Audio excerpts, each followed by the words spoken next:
Olá, e hoje vamos dar seguimento à nossa leitura do capítulo 22 do Evangelho de Lucas, segundo a melhor tradução para o Novo Testamento, que vai se iniciar da seguinte forma. Ora, aproximava-se a festa dos pães asmos, chamada Páscoa. E os principais sacerdotes e os escribas estavam procurando como o matar, no caso, matar Jesus, porque tinham medo do povo. Então Satanás entrou em Judas, apelidado Iscariotes, o qual era do número dos 12. E ele foi combinar com os principais sacerdotes e os oficiais da guarda como poderiam o entregar a eles. Eles ficaram alegres e concordaram em dar-lhes moedas de prata. Aí ele se comprometeu e começou a procurar uma oportunidade para o entregar a eles sem uma multidão. Então aqui a questão era que os fariseus queriam pegar Jesus sozinho na calada da noite para ninguém ver, porque se alguém vesse, ia dar ruim para eles, né? Então, e talvez assim, na mão dos imperadores ali, dos cônsuls, a guarda romana, eles não poderiam traçar alguma resistência contra eles, porque, claro, iam sofrer com isso. E aqui você percebe uma coisa que é interessante. Quando Satanás ele entra em Judas, você não vê Judas ficar estribuchando no chão. Você não vê isso porque Satanás entrou nele, tá? E conduziu ele em todo esse processo, tá? E mesmo na frente de Jesus, Satanás tem aquele episódio que quando acontece isso, que Satanás entra em Judas, Judas está de frente com Jesus. Geralmente que a gente via os demônios se manifestarem. Satanás não faz isso. Então, o que nos dá a entender que sim, pode haver possessões aonde o espírito, o demônio, ele toma a personalidade da pessoa, se utiliza da personalidade e você nem percebe que a pessoa está com o espírito. Talvez você já tenha tido uma experiência assim com pessoas que são acompanhadas por entidades e por aí vai. Pode-se falar qualquer coisa, mas existe isso, tá? E não é aquela coisa de filme que a gente vê que sempre a pessoa vai estribuchar e cair no chão, vai se manifestar quando estiver perto de um cristão, quando você fazer uma oração perto dele, quando você falar, né? Enfim. E outra coisa aqui, tá? Outro ponto interessante que eu acredito que muitos não perceberam. Satanás se aproxima do falso religioso. Ele fala, ele conversa, ele combina. Então, com certeza, por trás das obras do falso profeta, dos falsos religiosos, podem sim ter ação direta de espíritos imundos, mas que se disfarçam de anjos de luz. E aqui está uma prova disso. Sacerdotes que faziam as práticas de Deus e estavam lá maquinando o mal, exatamente como falsos profetas hoje. E com certeza, esses daí são caminho aberto para influência maligna. Bom, chegou, então, o dia dos pães asmos, no qual era necessário matar o cordeiro pascual. E ele, Jesus, mandou a Pedro e João, dizendo: vão e preparem para nós a Páscoa para que comamos. Aí eles lhes disseram: onde queres que a preparemos? E ele lhes disse: notem bem, ao entrarem na cidade, um homem carregando um cântaro de água vos encontrará, seguiu até a casa em que ele entrar. Então direis ao dono da casa: o mestre te diz onde fica o salão, onde posso comer a Páscoa com meus discípulos, e ele mesmo vos mostrará um grande salão no sobrado já mobiliado. Fazei ali os preparativos. Aí eles foram e encontraram tudo assim como ele lhes tinha dito, e prepararam a Páscoa. Então isso aqui, meu amigo, mostra claramente a total soberania de Deus sobre os acontecimentos da nossa vida cotidiana. Isso é um pensamento muito disseminado na cultura cristã hoje, de que como se Deus está lá e a nossa vida cotidiana está acontecendo aqui das formas naturais aqui embaixo. Então aqui nesse detalhe você percebe que não, todos esses acontecimentos também estão ao ver de Deus, no controle de Deus, sabe? E é interessante ver isso. Quando chegou a hora, ele reclinou-se e com eles os 12 apóstolos. Então ele disse-lhes: contudo tenho desejado comer esta Páscoa com vocês antes de eu sofrer. Pois eu vos digo que nunca mais vou comê-la até que ela se cumpra no reino de Deus. Tomando um cálice, ele deu graças e disse: servi-vos disto e reparti-o entre vós. Digo-vos ainda que não beberei mais do fruto da videira até que venha o reino de Deus. Então, após a refeição, ele tomou um pão, deu graças e partiu e deu a eles, dizendo: isto é o meu corpo que é dado por vós. Fazei isto em memória de mim. Da mesma forma, ele tomou o cálice, dizendo: este cálice é a nova aliança no meu sangue, que é derramado por vós. Mas ai, a mão daquele que me trai está comigo sobre a mesa. Aliás, o Filho do Homem está indo segundo foi determinado, mas ai daquele homem por quem está sendo traído. E começaram a questionar entre si qual deles poderia ser que estava para fazer aquilo. Ora, não é que tinha havido uma discussão entre eles sobre qual deles parecia ser maior. Então eles lhes disse: os reis das nações dominam sobre elas, e os que exercem autoridade sobre elas são chamados benfeitores. Mas não pode ser assim com vocês. Antes que o maior entre vocês se torne como o mais novo, e aquele que lidera como o que serve. Pois quem é maior, o que reclina a mesa ou o que serve? Não é o que reclina? Mas eu estou entre vocês como o que serve.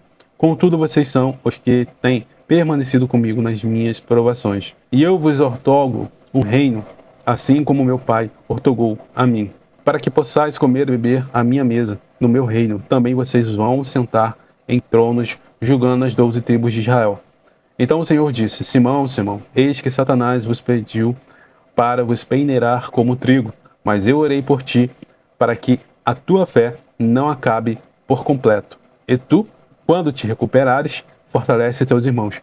Então aqui está diretamente uma coisa muito interessante, né? Aqui eu vejo exatamente o mesmo episódio de Jó.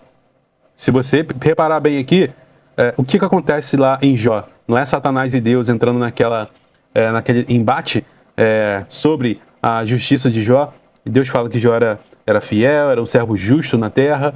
E aí Satanás começa: se fizer isso e isso, ele vai te abandonar, né? E aqui eu vejo algo muito parecido.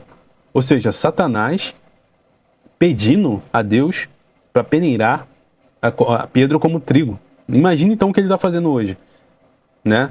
Então, olha que interessante. Então, a oração do Pai Nosso, você vai ver que existe a parte onde vai dizer: Senhor, nos livre da provação e nos resgate do maligno, né? Resgate-nos de todo o mal.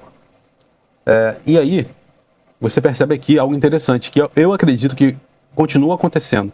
Satanás, né, vai lá e pede a Deus para peneirar certas pessoas aí, e Deus deixa.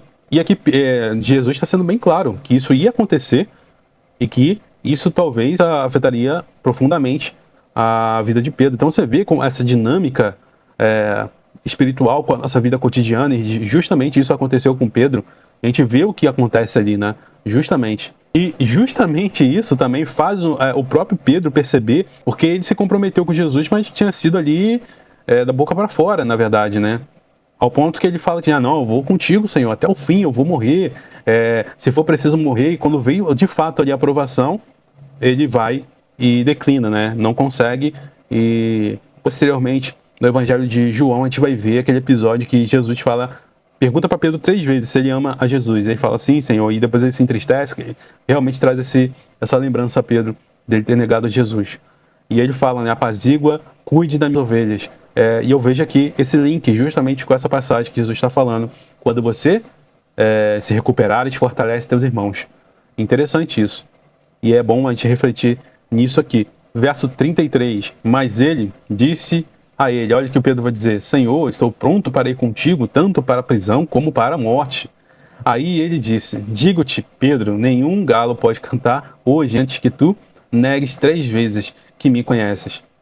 Aí ele disse-lhes: quando eu vos enviei sem bolsa, sem mochila e sem sandália, faltou-vos alguma coisa? E eles disseram: nada.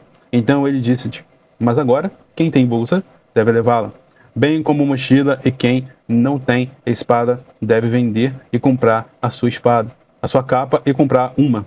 Pois eu vos digo que isto que está escrito ainda tem que ser cumprido em mim. E ele foi contado com os transgressores. Sim, porque as coisas acerca de mim têm fim. Então eles disseram: Senhor, eis aqui 2 espadas. E ele lhes disse: é o suficiente. Como assim? Suficiente? Então você vê que parece ser uma sátira do Senhor, né? Ele está fazendo ali é o suficiente 2 espadas para enfrentar um exército inteiro? Você está entendendo? Né? E tanto que quando Pedro acha que é nesse sentido as coisas, ele saca aquela espada e corta a orelha do servo lá, do soldado. né? E Jesus fala, ó, guarda a tua espada, não é assim, não foi isso que Deus mandou fazer. Então aqui realmente, né, interessante essa passagem, né? 2 espadas suficientes? Como assim? Como assim, né? Então, verso 39, e saindo ele foi para o Monte das Oliveiras, como era seu costume, e os seus discípulos o seguiam. E quando chegou ao lugar, ele disse-lhes, orai para que não entreis em tentação. Aí ele afastou-se deles cerca de um tiro de pedra, e pondo-se de joelhos, orou, dizendo, Pai, se pudesses tirar de mim este cálice, todavia não seja feita a minha vontade, mas a tua. Apareceu-lhe então um anjo do céu, o fortalecendo. E, estando em angústia, ele orou com concentração total. Aqui, olha que interessante. Talvez na sua Bíblia nem tenha essa tradução aqui, concentração total, mas nosso ato de oração, meu amigo, você tem que estar presente, né? E várias vezes eu orei, realmente, até hoje acontece isso comigo, de eu começar a orar e meu pensamento ir voar para as coisas da vida, para a ansiedade da vida, como a gente viu anteriormente aqui, nos capítulos anteriores. As ansiedades da vida, as preocupações da vida começam a tomar teu coração, tua mente e te afasta dessa concentração que temos que ter nessa tentativa do contato com Deus, certo? E aí, continuando, e aí seu suor tornou-se como gotas de sangue caindo ao chão. Quando ele levantou-se da oração e chegou até os discípulos, Jesus, os encontrou dormindo de tristeza. E ele disse-lhes, por que estáis dormindo? Levantai-vos e orai para que não entreis em tentação. Mais uma vez Jesus falando da questão da perseverança, da continuidade, da vigilância, da oração. Mas enquanto ele ainda falava, pronto, uma multidão e um dos 12, que se chamava Judas, estava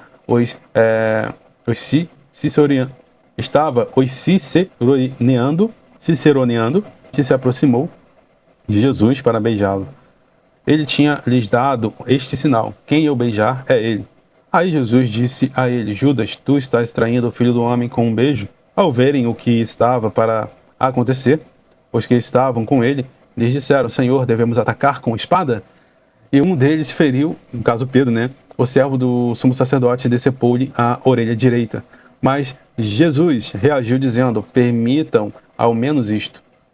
E tocando-lhe a orelha, ele o curou.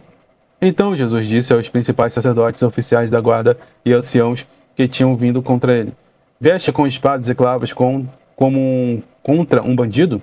Eu estava diariamente convosco no templo e vocês não levantaram as mãos contra mim. Mas esta é a vossa hora e saber a autoridade da escuridão. A autoridade da escuridão. Então, o prenderam, levaram e introduziram na casa do sumo sacerdote. Já Pedro seguia de longe. Ora, quando acenderam um fogo no meio do pátio, e se assentaram junto a Pedro, assentou-se entre eles. Então uma certa criada, vendo ele sentado junto ao fogo, fitou ele e disse, este homem também estava com ele. Mas ele o negou, dizendo, mulher, não o conheço.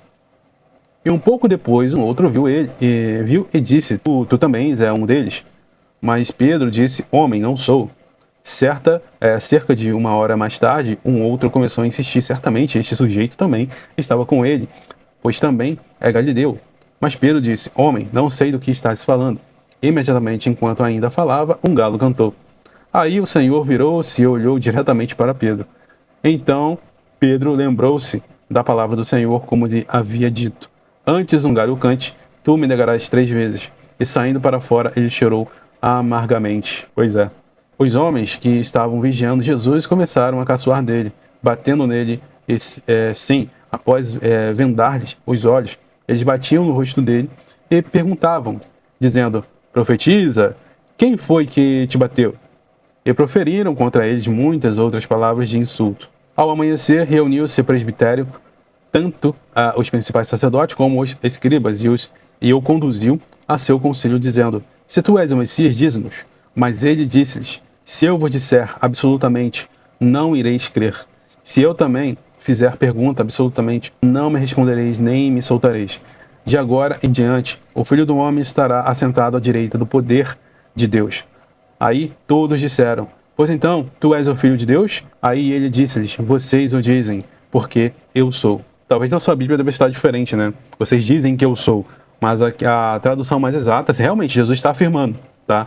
é o teor de afirmativa, se a gente for puxar na tradução mais correta, com base nos melhores manuscritos aí. Porque eu sou. Então eles disseram: que necessidade de testemunho ainda temos? Pois nós mesmos ouvimos da sua própria boca. Bom, e aqui terminamos a nossa leitura do capítulo 22 e no próximo vídeo vamos para o capítulo 23.